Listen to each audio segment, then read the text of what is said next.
Hey guys, it's Adam Martin here. I'm with a good friend of mine, Cole Shelton. We'll be previewing UFC Rochester today. As many of you know, me and James Lynch, we were doing the Parting Shot podcast for a long time. James took a new job at the Score, so unfortunately, the podcast together. Actually, he just posted it himself with Ian Parker. It was a great show today. Good job, James. But I want to talk about the fight still. So I got my good friend Cole Shelton here from SureDog and a couple other websites to join me. You guys know who I am. I'm Adam Martin, MMAOddsbreaker.com, SureDog.com, MMAnews.com, MMARings.net, and recently BJPenn.com. But let me just let Cole you talk about himself for a few minutes here. Yeah, like you said, I work for SureDog. BJ Penn, glad you're on the team now there. MMA News, just joined there. We're pretty much working to get everywhere, it seems. And yeah, that's it for MMA. And then I do like some baseball stuff on the side as well. What's your background in journalism, Cole? Tell the people how you got into this. Well, I've always loved sports, not good enough to make it pro. So decided to start writing about it. And in grade 12, I was just like blogging about it. And then I'm like, you know what, I like this. Went to Sheridan for it. Just graduated this year with my diploma, and now I'm just doing this, freelancing for now. And how'd you get into MMA, man? What's your moment like where you became a fan of sport? My dad was watching it, and I was probably like 11, 12 years old, and I'm like, wow, I really like this. And then me and my brother would just like play the UFC games and stuff, and we just started watching more and more, and now I literally watch every card. Well, I mean, I kind of have to with SureDog, but like I enjoy it. Like I love the technical aspect of it and seeing like what goes into all these fighters and their background and stuff. Yeah, me too, dude. All right, cool. So as you know, Cole, I was just in Brazil for UFC 237, so I'm still kind of in beach mode here. But I want to talk about this Rochester card. It's an okay card on paper. Obviously, it's not a pay-per-view, so there's not too many like big names on it. But there are some decent fights. Main event is a really good fight. Cole, obviously you've paid attention to the old podcast, The Parting Shot. You know how we had the format. We basically talk about the fights, break them down from bottom to top. And we'll just continue the same kind of format here. So let's just start from the first fight down on the prelims here. I'm using best fight odds and of course SureDog.com. So SureDog.com will use for the fighter records, and best fight odds I'll use for the odds. So the first fight of the night, we have Julio Arce taking on Julian Rosa. You got Julio Arce right now as a minus 730 favorite, and Julian Rosa as a plus 515 underdog. Julio Arce 15-3 record, Julian Rosa 22-7 record. Obviously, crazy odds here. Arce actually opened at minus 400, so he's been steamed up to minus 730 right now, and Rosa opened at plus 280, and there's no respect on him. Obviously, he's plus 515 right now. Cole, what are your initial takes on this fight? I am surprised that the odds are this high in Arce's favor. I do think he's going to win this fight. I think he's going to win by stoppage, whether that be knockout or submission. But I thought it'd be more of like a minus 350 kind of deal. Like 700, that is crazy. There's almost like there is value on a Rosa at that big of an underdog. Yeah, I'm kind of feeling you too on that one, man. I think the line's a little high, but at the same time, I think you got to go Julio Arce in this fight. Yeah, he had the setback against Shaman Rice, split decision, but Shaman's a good fighter. And before that, beat Dan Ige and Daniel Tamer. So definitely one of the top prospects, I think, at 145, even with that last loss. And Rosa coming off back-to-back losses to Grant Dawson and Devontae Smith. Yeah, I don't know. I think the odds probably are a little too high, but I have to go with Julio Arce. Does he finish the fight? I'm not sure. There's definitely a possibility, but I just think he's a better fighter. How do you see this one playing out then? You got Arce, you have Arce by what, decision or stoppage? I think he's going to stop the fight second or early third round. All right, cool. So we both agree on that one. Next up, we got a middleweight bout between Trevin Giles and Zak Cummings. Trevin Giles minus 160 favorite right now. Zak Cummings plus 140 underdog. Trevin Giles opened as a minus 130 favorite, and Zak Cummings was a minus 105 underdog at the opener. Trevin Giles 11-0 in his career. Zak Cummings 22-6. What are your initial thoughts on this one, man? Well, reading your prime picks, I know we're going to have a different thing. I really like Zak Cummings by decision here. I'm scared with Giles's layoff. He hasn't fought since 2017. I know he was doing the police academy, which is like really intense training, but I think Cummins at middleweight, I think he's much better there. He has more power. I think he just grinds out a decision win. Yeah. Well, we obviously disagree on this one. You read my pride picks. Thank you for reading that. It's over at shirt.com. It's on the main page, so definitely check it out if you haven't seen that already, guys. But, for me, I definitely like Giles in this fight, and I think there's value on this guy. First off, yeah, I agree with what you're saying about the layoff, and anyone who watches the show, including you, Cole, you watch the show a lot. I always go against guys coming off long layoffs. In this case, he's coming off an 18-month layoff, so it's a long time. But he's only 26 years old, and like you said, he's been doing the police academy thing, so I think he's still going to be in great shape for this fight. It's not like he was injured or anything like that. When we saw this guy in Octagon, he looked amazing. Back-to-back wins over James Bogdanovic and Antonio Braganetto by stoppage. Also has a win over Ryan Spann by split decision before coming to UFC. Now that we've seen Ryan Spann in the Octagon, I mean, that win looks really good in my opinion. The guy's never lost too, so to me, he's a really good prospect. Zak Cummings, very solid fighter, but he's 34 years old, so he's a lot older in this fight. He's coming off a win over Trevor Smith. He grinded that one out. For the most part, he just grinds his fights out, but I don't know. I just feel like he's kind of hit his ceiling. I think he's a gatekeeper. And I think Trevor Giles grinds this one out. Zak Cummings is really tough to finish. So I have Giles winning decision, but I wouldn't be surprised if we stopped him. But it's good that we disagreed too. I mean, you don't want to see us agree on every fight. And I'm curious to see the next one here because I think this one's kind of one that we could disagree on. We have Danny Hot Chocolate Roberts, minus 255 favorite against Michelle Pereira, plus 215 underdog. Roberts opened as a minus 210 favorite with the comeback on Pereira at plus 160. Danny Roberts has a 16-4 record in MMA, and Michelle Pereira making his UFC debut, 21-9. What are your thoughts on this one? Well, I know Roberts, he's obviously still mad about that London fight where he said he never really tapped, and it was that verbal thing where the ref basically said, oh, you were screaming in pain until I stopped the fight. I think he's going to come back in this fight and win it. I wouldn't be surprised if he finished this fight. I'm pretty high on Roberts. I know the last loss wasn't that good, but I think he can come back and win this fight by stoppage. Yeah, I kind of agree with you on this one. I actually think it's a pretty tough fight to call, to be honest, because I think Pereira, he's got some potential, but the fact that he was knocked out 2 fights ago really concerns me here against a guy like Roberts, who's sort of quite a bit of KO power in the UFC, the winner of All Camp, Bobby Nash, a couple other guys. Obviously, he got finished his last fight. That was kind of a controversial stoppage. I had Henrique in that fight, so I was kind of happy that happened. But, I like Danny Roberts. He's a good fighter. Pereira definitely got some potential here, Cole, but I just think coming in to make his UFC debut against a guy with so many fights in the Octagon, I just think it's kind of a tough fight. So I personally wouldn't bet on this fight. I think there's no value here in Roberts at minus 255, but I definitely have to take him here. And I guess I'll go with stoppage too. I mean, that's usually how he wins this fight, so I'll go with that as well. Next up, we have a light heavyweight fight. I'm curious to see who you like in this one. You got Patrick Cummins. He's the minus 255 favorite. Ed Herman as a plus 215 underdog. Pat Cummins opened at minus 265. Ed Herman opened at plus 185. So a little bit more action coming in on Cummins. Pat Cummins, 10-6 record in MMA. Ed Herman, 23-14. What are your thoughts on this one? So this fight, I wouldn't be surprised if either of them won. But I think Pat Cummins wins this fight by decision. I think he just grinds it out. I think Herman, he was talking about retirement maybe. I saw a thing on Junkie, but I really think it's just 2 veterans going at it, and I think Cummins is just going to end up on top of the decision win.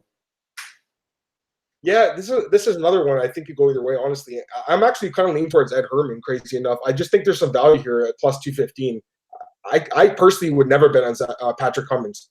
I just can never trust this guy's chin. He's been knocked out 4 times in the UFC alone, 38 years old, excuse me. Yeah, you're right. He definitely has the wrestling, and he's won some fights just using his wrestling alone, like the Jan Blachowicz fight, where he pretty much had to survive a really tough first round, came back and won a decision in that fight. So that's a good win. But coming off back-to-back losses over Serkinov and Anderson, I think that, I think he's hit his ceiling. And, this guy definitely is a good wrestler, but that chin just scares the hell out of me. Ed Herman, obviously, same thing. He's on a huge decline, three straight losses, actually. But Ed Herman is really tough. Nikita Krylov finished him, but generally, this guy is extremely tough to finish.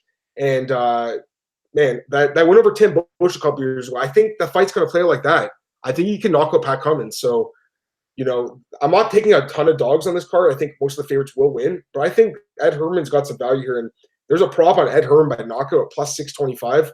Cole, I think you got to hop on that, man, because, a guy like Cummins with that chin, I definitely think there's some value on Herman knocking him out at those kind of odds. So what would you think about that prop, plus 625? I think it's smart to put money on that. I think the odds even on this fight straight up are too high. It should almost be like a pick 'em the way I see this fight going. Yeah, no, I agree with you, but you go with Cummins, I'll go with Herman, so that's cool. Next up, lightweight out, Desmond Green, minus 650, the hometown kid. You saw him in his last fight, Cole. He knocked out Ross Pearson, and he told the UFC, I'll fight for free in Rochester. Well, he got the fight, he's going to get paid for it. He's taking on UFC newcomer Charles Jourdain, Canadian. He's a plus 475 underdog.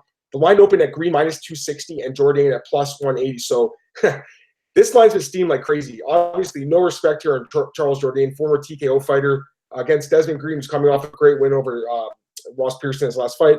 Green 22-8, Charles Jourdain 9-1. What are your thoughts on this one? Well, I wish that fight in TKO happened between Jourdain and Jesse Ronson, because that would have really shown how good of a prospect Jourdain is. Obviously, Ronson had to pull out the day of, or the commission withdrew him. So now no one, like the guys he fought in TKO, none of them are really UFC caliber, except for Ronson if you got that fight. So obviously, I don't really know what he'll be like in the UFC, but I do think Desmond Green wins this fight. I'm not sure if he finishes him. It might be a decision win, but I do think the line is high, though, for this fight, too. Yeah, no, I'm with you on that. There's no way you can bet on Desmond Green at minus 650. The guy, he's definitely a solid fighter, but he can be flaky at times. Like, he's lost some fights he should have won in the octagon. Not only octagon, also in Bellator back in the day as well. The guy's definitely a good fighter. I'm surprised he knocked out Ross Pearson, but I think that more says more about Ross Pearson, where he is in his career. He obviously retired from MMA after that. He's doing boxing now, just won a boxing fight, but I don't know. I think that said more about Ross Pearson's chin and where he is at his career rather than what it's saying about Desmond Green finishing fights. Having said that, the guy's a good wrestler. He's got good cardio. He can grind fights out. I think he probably does grind a decision here, man, but there's no way I would bet minus 650 on Desmond Green. And you know what? Like, I was talking to Aaron Bronstetter, a good friend of mine from TSN. I was down there in Brazil with him. We were talking about these fights, and he thinks Jourdain's got some value here, plus 475. And you know what, Cole? I think he's right. I mean, he's only 23 years old. He's a great prospect. He's on a 4-fight win streak. He's been finishing every opponent he's fought. In his last fight, beat Damian Lapilus, brother of Taylor Lapilus, former UFC fighter. That was a good win. He only lost once in his career to TJ Laramie. But at the same time, this is a big step up in competition, and he's going to the UFC for the first time too. Those jitters could definitely play a factor. So I'm going to take Green by decision, Cole, but I mean, I think there's value on Jourdain. So it's a dog or pass situation, in my opinion.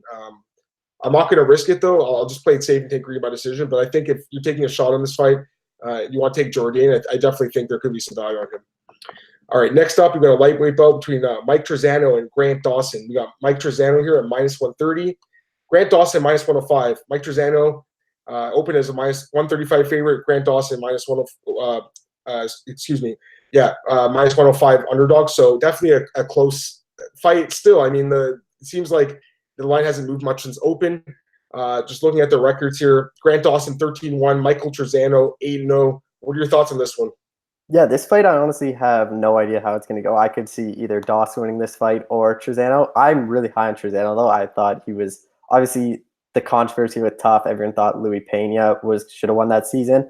They fought. He clearly beat Pena, so I think he is a good prospect. They're both good prospects in the division, so I'm surprised they matched them up together. But I honestly think Trizano is going to win this fight by decision. Yeah, no, this is definitely a close fight. I'm sorry to say it's actually a featherweight. So Trizano's actually moving down for this fight, which is interesting. The guy's good. I mean, I picked him in both his fights in the UFC against Pena and Giannetti.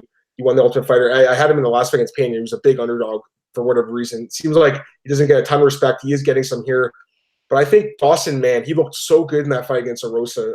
I think he's got a good chance to win this fight. So, again, close fight, Cole. Like, two really good prospects. It's kind of a shame they have to fight, but that featherweight division is so stacked that the UFC basically has to do fights like this. So it can go either way. I'm going to take Dawson by decision, but it's kind of a close one. I don't think I'd bet on it. I don't know if there's any value here on him.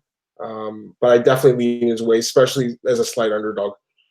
Next up, we got a lightweight bout here between Davey Ramos and Austin Hubbard. Actually, Best Fight Odds actually has it listed the wrong way.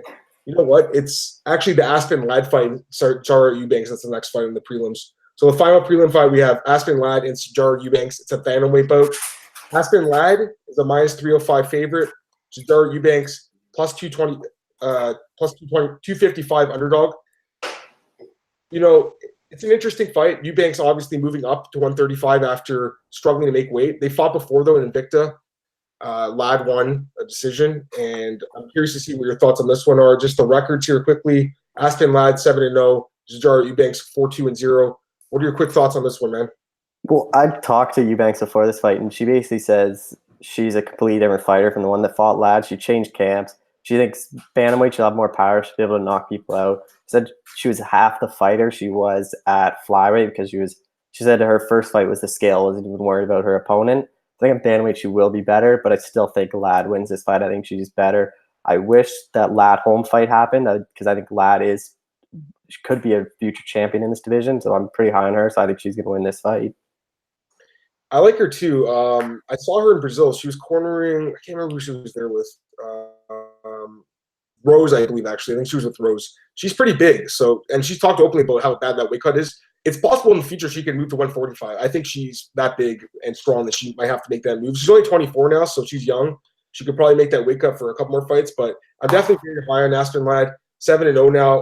Almost over wins by stop. Just the one over Eubanks by decision. Back-to-back knockouts in the UFC over Tanya Evinger and Lena Landsberg. She's really good, Cole. I definitely want to see that Holly Holm fight as well, but it didn't happen. That's okay. I actually like Holm versus Nunez. I think that's a great fight, so I'm fine with that.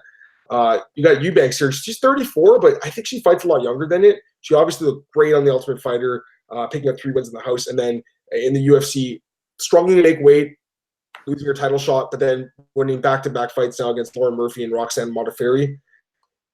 I don't know. I think the line's a little high too. I think there's a lot of fights in this card where the lines are just a little out of whack, and I think this is another one because I think Eubanks actually is a pretty good fighter.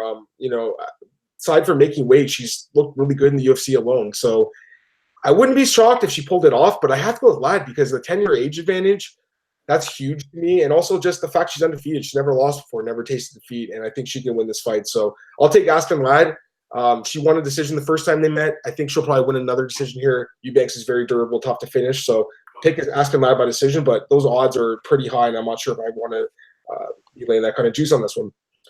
Next fight, we got a lightweight bout. I'm curious to see what your thoughts on this one are because I think it's kind of a strange fight in many ways. Davey Ramos, minus 470. Austin Hubbard, the UFC newcomer, plus 375. Ramos opened at minus 230 with the comeback on Hubbard at plus 170. Ramos, 9-2 record. And Hubbard 10-2. What are your thoughts on this one? I think Ramos is going to win this fight by submission. I think it's going to be over pretty quick. I could see first round stoppage. I think he's really good. I could see him being really something in this division. I think this is kind of a setup fight for him just to get another win on his belt. Yeah, I'm with you. It's just weird matchmaking, in my opinion. Like, this guy's coming off 3 straight wins by submission in the UFC. He had the loss to Moraes, but since then, 3 straight wins over Gunther, Hine, and Grutzmacher by submission. And the guy's looking good, but he's 32, so he's not really like a prospect, so to say. I'm just surprised he didn't get, like, someone with a name, if anything.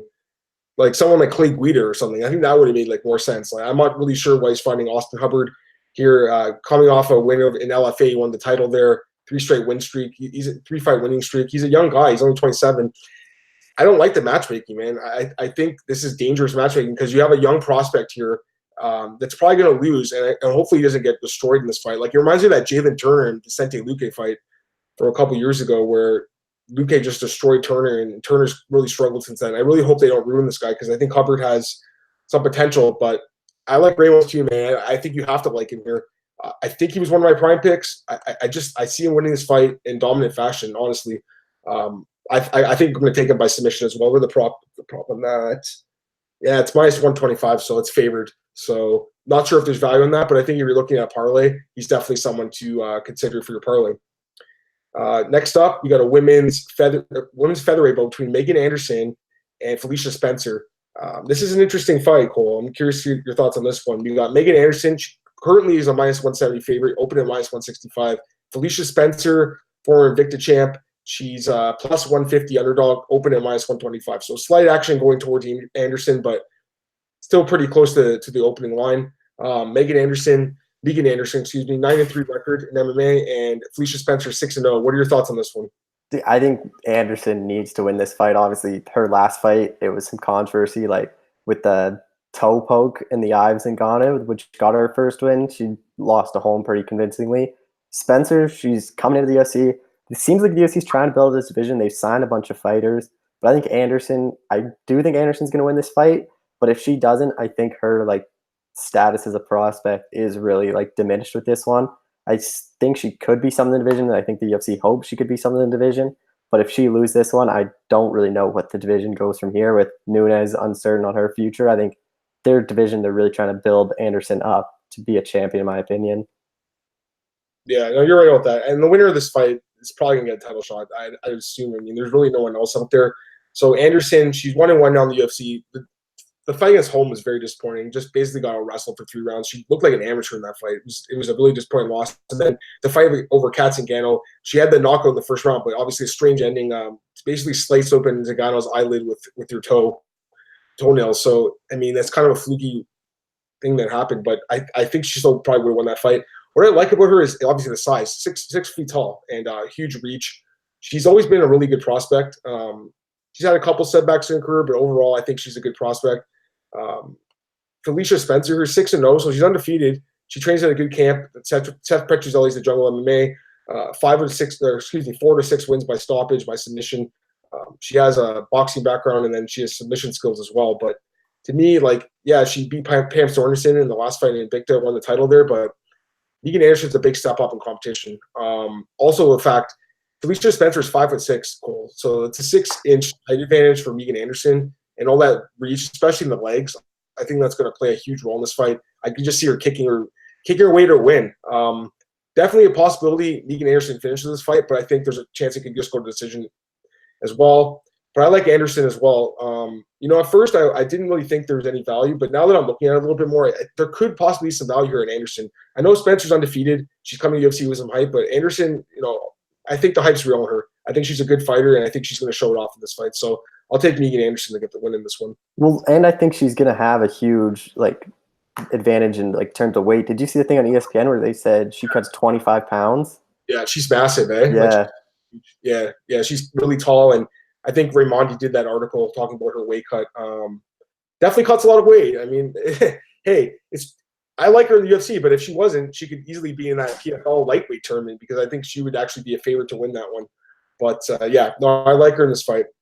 All right, next up we have a lightweight rematch actually between Charles Oliveira and Nick Lentz. Charles Oliveira minus 335 favorite currently. Nick Lentz plus 295. The line opened at Oliveira minus 305 with the comeback on Lentz at plus 225. So clearly some early action going towards the way of Dubronx. Charles Dubronx Oliveira 26-8 record in MMA. Nick Lentz 39-2 record. They also both have a 1-0 contest from when they fought each other the first time. They've actually fought twice, Cole. The first time they fought was on that same card, had that crazy fight between Chia Kong and Pat Barry. It's 2011, so it was a long time ago. Oliveira won the fight by he basically kneed Lentz in the face and then finished him. But the fight was later overturned to no contest. They had a rematch a couple years later, and Oliveira won by submission. So this is actually the trilogy fight. What are your thoughts on this one? I don't get this matchmaking at all. I think Oliveira is going to win this fight the exact same way he did. He's going to submit Nick Lentz. I don't get why this guy isn't getting higher ranked opponents in the rankings. He has shown he can finish some top guys in this sport, and Lentz, he's coming over that good win over Holtzman, but I just think Oliveira is just going to get a submission win and really 3 wins in a row over Lentz, but obviously that first one was a no contest. Yeah. You know what? So I actually really like Nick Lentz. I think he's one of the more underappreciated guys in the UFC, especially in the lightweight division. When he first started off, Cole, I don't know if you remember, but he was heavily criticized for his fighting style. He was just a grinder. He was winning fights by basically taking guys down, holding against the fence. The lay and pray style that was very popular in the early 2010s that has gone out of fashion a little bit. I think just with some rule changes and just the fact referees are more likely to stand fighters up now, I think.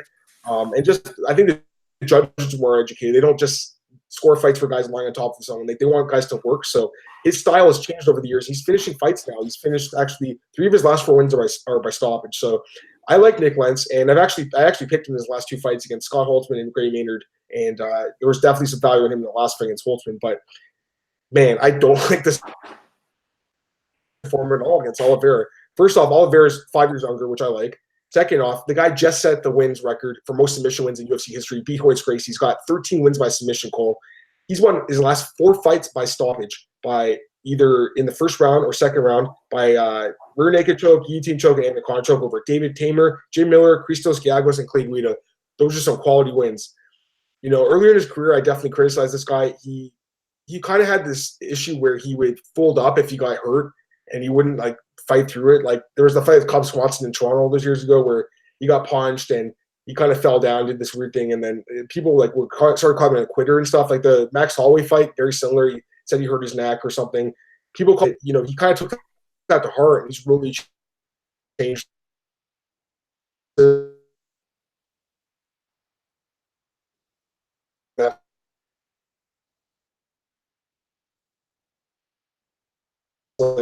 and then took him down. So great win for Charles Oliveira. And again, they fought twice already, and Oliveira won both times. I don't see why he wouldn't win again. We have seen fights in the past where they fought, guys have fought or girls have fought a couple times. Like perfect example would be Alexis Davis against Sarah Kaufman. Sarah Kaufman won the first two fights, and then they fought a third time, and Alexis Davis pulled it off. So you never know. I mean, maybe the UFC sees something, maybe the matchmaker sees something where they think Lentz's style this time around could give Oliveira some problems, but I don't see it, man. I think Oliveira gets another submission here, to be honest with you. So give me Drew Bronx by submission. What's the problem on that? It's probably crazy. What is it? Yeah, minus 135. Again, not a ton of value, but I think you're talking about a parlay guy. I wouldn't hesitate to use Charles Oliveira. I think he wins this fight. All right, next up we have a welterweight bout between Vicente Luque and Derek Krantz. This fight was taken on very short notice. Vicente Luque was supposed to fight Neil Magny. Magny, he didn't get injured. It was like a USADA thing. He's been very open about it on his Instagram. He was talking about it, saying that I think he tested positive for steroids or something, flagged for it. He's trying to determine what happened there. Neil Magny doesn't strike me as someone that has been using PEDs, but again, TJ Dillashaw didn't either. So I really have no idea what's going to happen there. Hopefully that gets taken care of soon. But I like the fact that he came out there and said, "Hey, I've been flagged for this, and that's why I got pulled out of the fight." Because a lot of times, like Nico Montano, she didn't fight for like 6 months, Cole. And then we recently found out this because she had that Austrian issue. And I prefer if fighters were open about it, even though I guess they don't have to. Anyways, Vicente Luque is still fighting now. He's going to fight Derek Krantz. So kudos to Krantz for stepping up with short notice. Vicente Luque minus 700, Derek Krantz plus 500 currently. Luque opened at minus 515, Krantz at plus 345. Derek Krantz, 23-10 record. Vicente Luque, 15-6. Well, even like just speaking on Maggie coming out, even like Volkov when he was out of that Russia card, no one really knew if he was hurt, if it was a USADA issue. But this fight, I wish Magny was still in. I think Luque deserves the opportunity to get a high ranked opponent, and I think he would have beat Magny. But now Krantz, I think Luque, when it finishes this fight too, I could see a first or second round knockout. But good for Krantz. LFA guy, he had that crazy knockout, and Dana White signed him a contender series shot. Now he gets to bypass that and he gets the UFC contract. So it's like a win-win for him. Yeah, no, it's good that he's in the UFC. And this guy's been grinding for a long time. He's been fighting in the sport for, since 2008, so 11 years. And he's fought some good fighters like Korshkov, Dustin Poirier, Alex Morono. His last loss to James Nakashima, he's a good prospect who just wins decision. That's why he's on the UFC. But coming off 3 straight wins here, back-to-back wins by knockout. Actually just fought in March. So recently fought and won fight by knockout. But, I mean, this is such a tough matchup for his debut. Vicente Luque is an absolute beast. I'm super high in this guy, Cole. Like, that welterweight division is so stacked. There's so many good guys coming up. But this guy's one of the best, I think. He's looked amazing in the UFC. He's an 8-2 record in the UFC. And all his wins by stoppage. He's won his last 4 fights in a row. Brian Barberina, Jalen Turner, Chad LaPriest, Nigel Price, all by stoppage. Only losses to Edwards and Michael Graves. That kind of showed that he has some issues with his wrestling. So I think if he fights someone like Covington or Usman, like he's going to be in trouble. But against a guy here against Krantz, who's probably going to brawl with him, this plays right into Vicente Luque's game plan. And you saw that last fight against Brian Barberina. Yeah, he might have lost that fight for one decision, but he found a way to win with 6 seconds left, and that impressed the hell out of me. I'm a huge fan of Vicente Luque. The guy's an absolute monster. And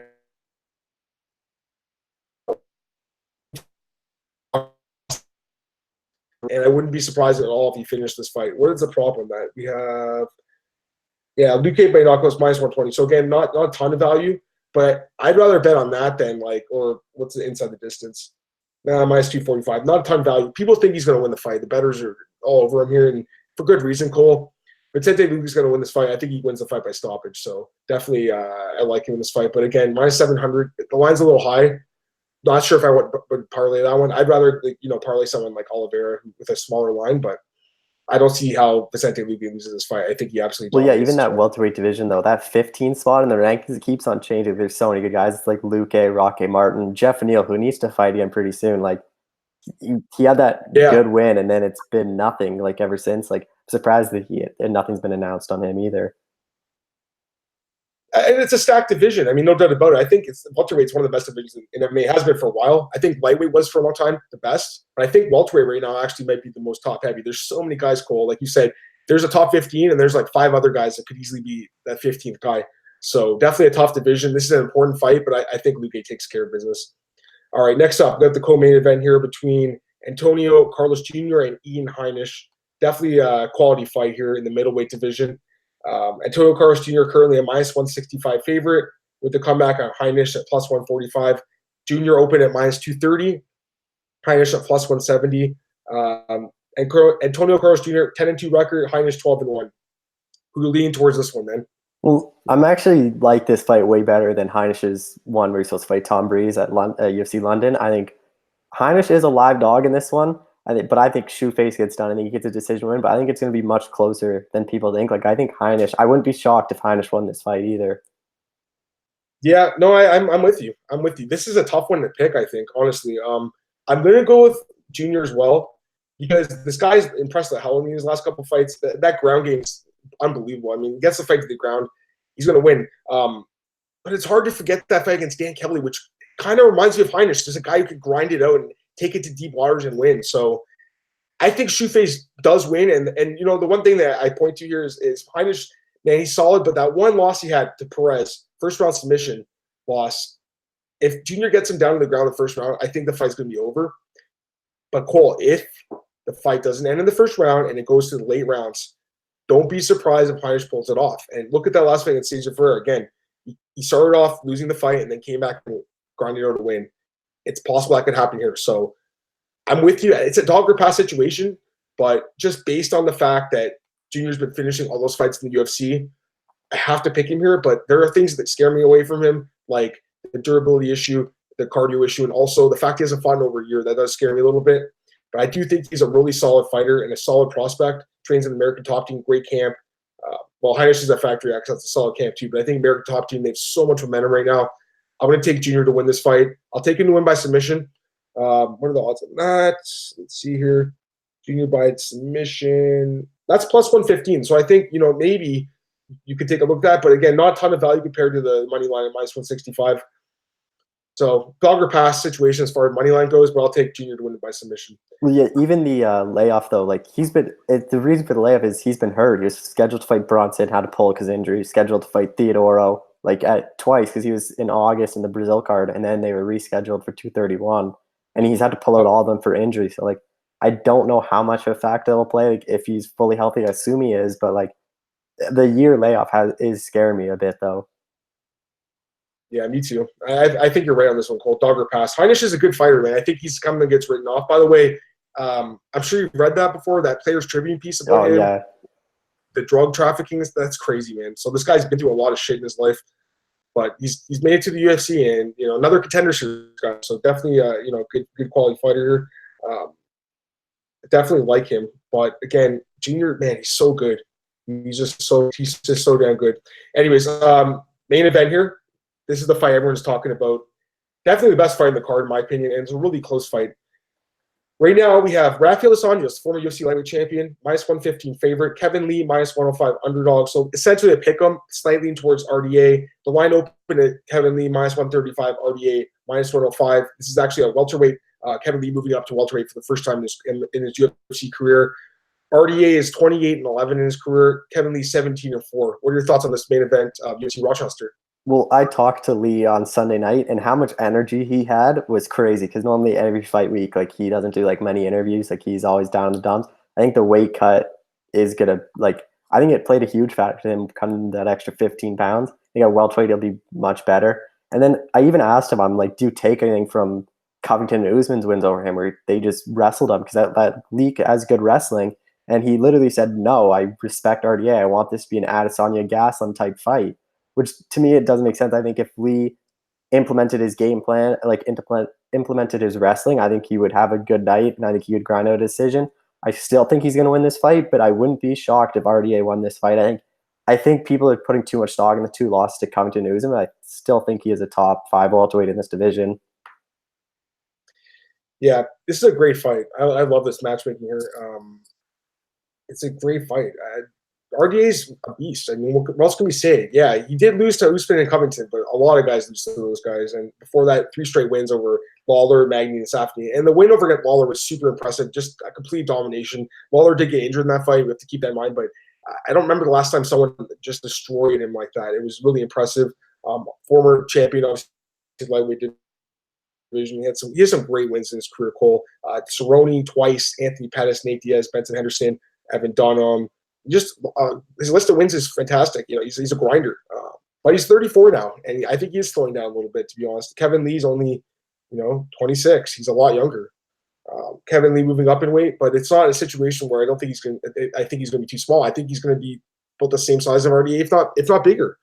Kevin Lee is a guy who was cutting a ton of weight to make 155, and I think he made a good decision to move up. Obviously, coming off the loss to Ally Quinton, it was a disappointing loss. He was a big favorite to win that fight, lost. But before that, remember that fight with Edson Barboza, Cole? 5 round, took him to the 5th round, finished Edson Barboza by stoppage in the 5th round. That was super impressive. The guy's a solid fighter. He's got a lot of finishes in his career. Great wrestling. He has been finished a couple times himself, which does worry me a little bit against a guy like RDA. I mean, RDA is a guy who finishes fights. He's got a lot of power, but man, I got to go with Kevin Lee. Honestly, I think there's value on him as an underdog here. I'm a little surprised by the line having him as a slight dog here. Again, a close fight, no doubt about it, but with that age advantage, I think you have to go with Kevin Lee. So minus 105. Not to spoil my prime picks article, but he was my top prime pick because, an 8-year age advantage and a guy who has taken a far less damage in his career, and a guy with, I believe, the wrestling advantage in this fight. There's value on it. I like Kevin Lee here. Shirt picks haven't been that great lately, so hopefully they pick up some steam here. Is there anything else you want to talk about, Cole? Any other fights? Do you know what's crazy for Lee? He was ranked like 7th or 8th in the lightweight division before, when he moved up. With a win here, he would be ranked 3rd in the welterweight division. That is such good, for his manager to get this fight, 1 win, and he could already be in the title shot, another win away from a title shot, pretty much. Yeah, no doubt about it. No doubt about it. I mean, the guy was a top 10 guy in lightweight, top 5 arguably, but the fact that he's going to move up to welterweight, and he could steal RDA's ranking. So we'll see what happens. I mean, RDA's got a lot of motivation here, Cole. If he loses this fight, that's going to be it for his chances to ever fight for the welterweight title. I guess he could move down to lightweight again. I doubt it, though. So for me, this is pretty much a must-win fight. And actually, I just wrote an article over at MMAnews.com. You guys can check that out. And I basically explained that, with this division being as stacked as it is, this fight is super important for both guys. RDA loses, he's done. I mean, there's so many other guys that are ahead of him at that point.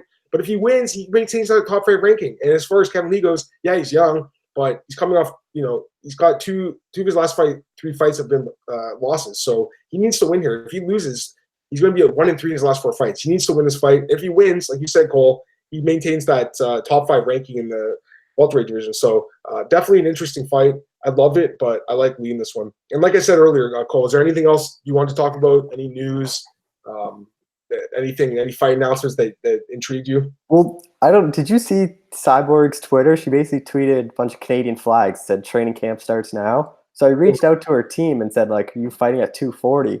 And they said, we can't confirm anything, but good work. So I assume she'll be fighting on 240. So I wonder if the winner of Anderson Spencer gets Cyborg for even an interim title or something, because who knows what Nunes is going to do. Yeah, that makes sense, actually. Yeah, I'd like to see that. I knew the fight was going to take place in Edmonton. Little birdie told me. I'll just say that. I knew about this last week, but he told me not to say anything, so I kept my mouth shut. And then I believe, actually, our boy Nolan King was the one who broke that news. So that was cool by Nolan. I like the fact that he got that out there. But, yeah, that fight's in Edmonton in July. We got Max Holloway against Frank Yeager. I mean, I'm very surprised that, they needed a main event. I get it. But I was at the fight with Volkanovski and Aldo, and I thought he was going to win the title, get the title shot, I should say, earn it with that dominant win over Aldo. But now we know Volkanovski has a really bad like foot. So he's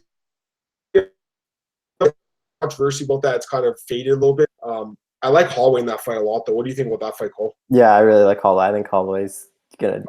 I think he could finish Edgar. I know not a lot of people have only Ortega, but I wouldn't be surprised if he went to the decision. But Holloway won all 5 rounds. Like I think it's gonna be a clear win for Holloway and a good bounce back after the Poirier fight. Yeah, I mean that was a brutal fight. He took a lot of damage in that fight up the weight class. I thought he would do pretty well at lightweight, but definitely at featherweight, he's the best guy in the world. Frankie's a great fighter, no doubt about it.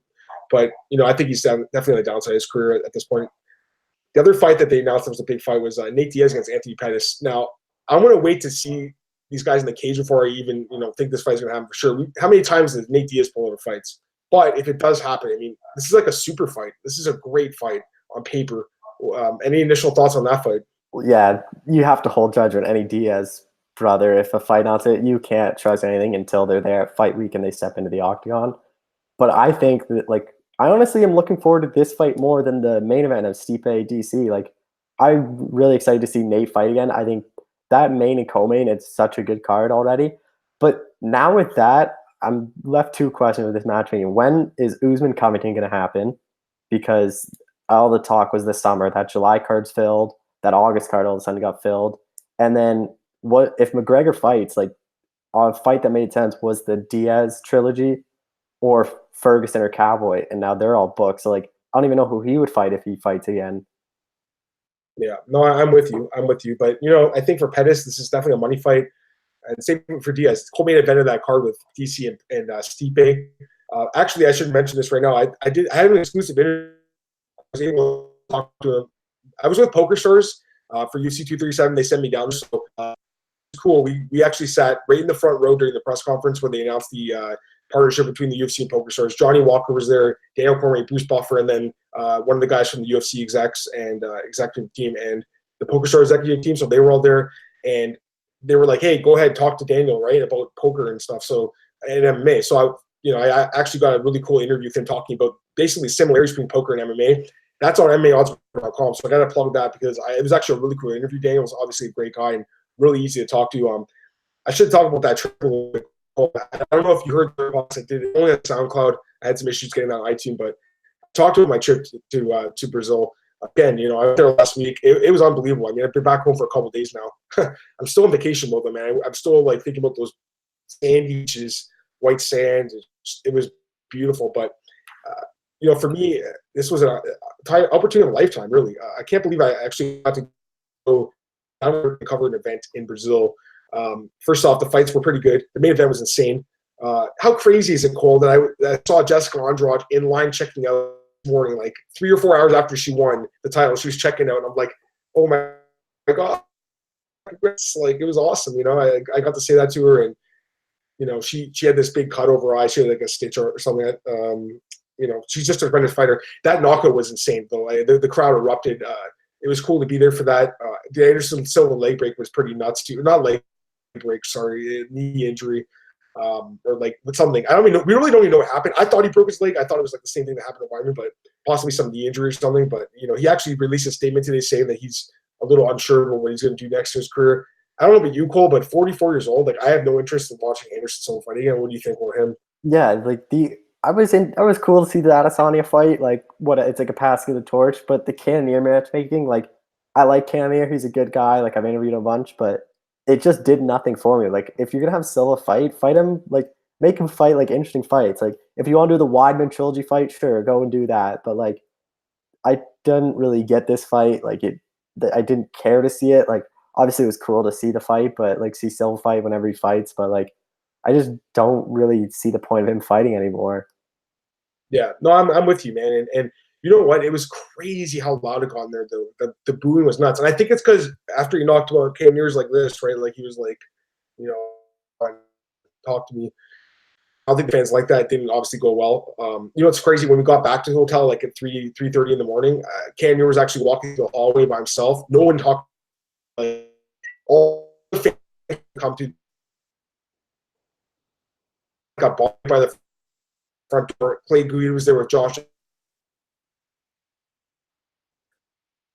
No one talked to Cole. It's crazy. No one wanted to talk to this guy, and I'm surprised he didn't get like mobbed because the fans were so pissed off about that. But overall, it was a pretty crazy card. There were some good knockouts on that card. The other one that I should mention, because I saw both these guys in the elevators at some point during the week, Warley Alves and Sergio Moraes. Man, that was a brutal knockout, and the part of the cage that we were at was actually right in front of where that uppercut landed. So it was insane to see him drop like that. But I just got to give a shout out to Poker Stars again for saving that trip. And all the other journalists I met, Cole, like I don't know if I told you much about this, but they had journalists from all over the world go. So it was like me and Aaron from Canada, and then we had a couple guys from England, you had a guy from Spain, a couple guys from Brazil were there, a guy from Italy.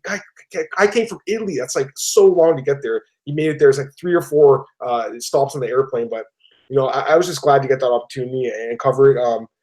How many events have you covered in real life, Cole? I have actually not done any, like, surprisingly.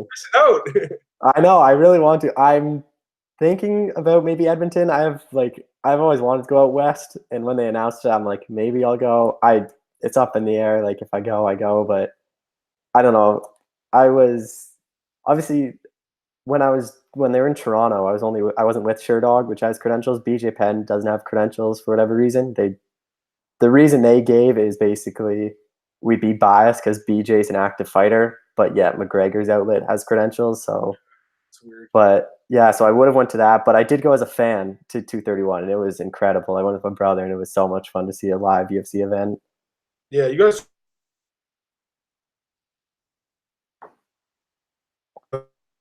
Generally, couple of Montreal.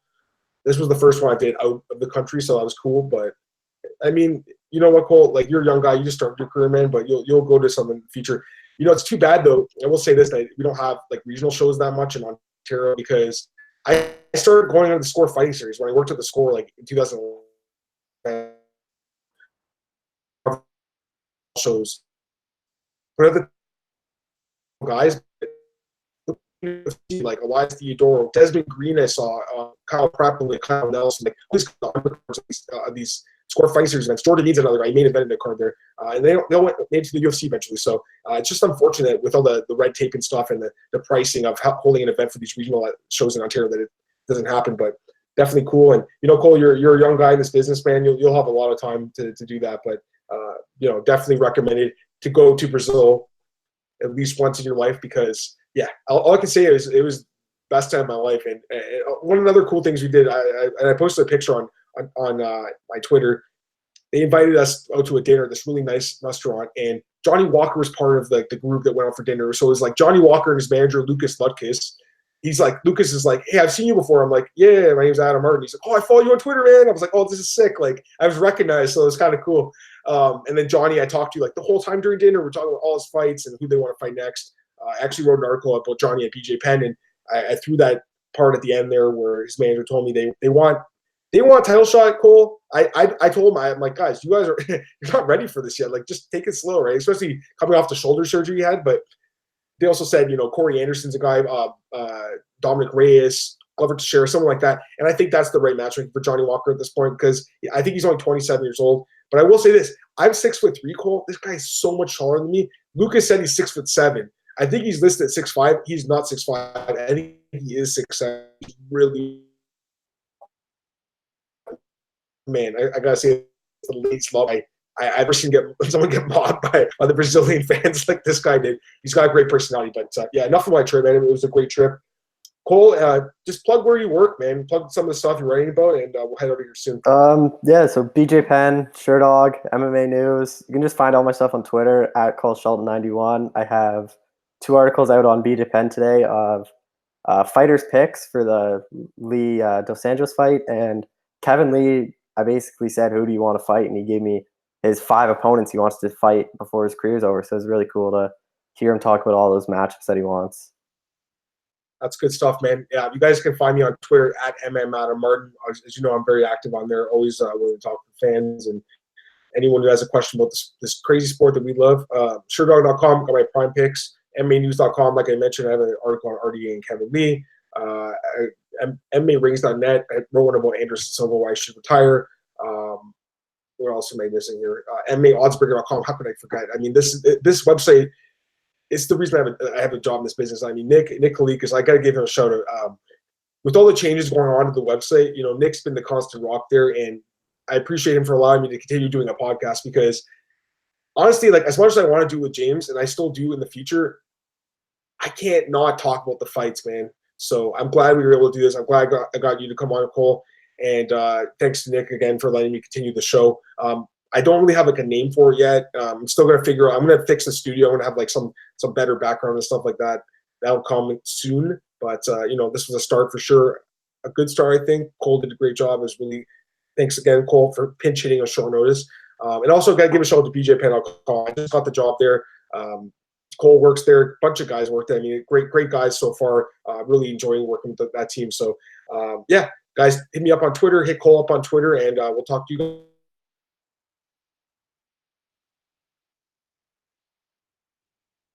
All right, cool. I think